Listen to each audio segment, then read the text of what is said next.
నుంచి పవర్స్ ని తీసుకుంటున్నాడు. అలాగే మనం అన్ని చోట్ల కన్నేసి ఉంచుదాం. సిటీని మనం కాసేపు చుట్టి చూద్దామా? మనకి ఎవరైనా దొరుకుతుందని చూద్దాం. హా Rudra, that's a good idea. కానీ దానికి ముందు కాస్త చాట్ తిందామా ప్లీజ్? ఎంత అందమైన బీచ్ కదా రుద్ర. ముంబై బీచ్ అంటేనే చాలా బాగుంటుంది మైరా. పద రుద్ర, మనం వెళ్ళి చాట్ తిందాం. అలాగే మనం అన్ని చోట్ల కన్నేసి ఉంచుదాం.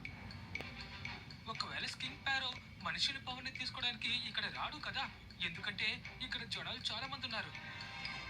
చాట్ తిందాంలే, కానీ దానికి ముందు నెక్స్ట్ వాళ్ళ ప్లాన్ ఏంటో తెలుసుకోవాలి కదా. వాళ్ళు ఏం మాట్లాడుతున్నారో విందాం. ఓ సిలో చూసారా, నేను రిమోట్ లో బటన్ ని ప్రెస్ చేశాను. నేను కిందున్న సొరంగ మార్గం ద్వారా పరిగెత్తుకుంటూ రోడ్డుకి వచ్చేస్తాను. మీరు రోడ్లో జేబులో రెడీగా ఉండండి. ఆ తర్వాత మనం జేబులో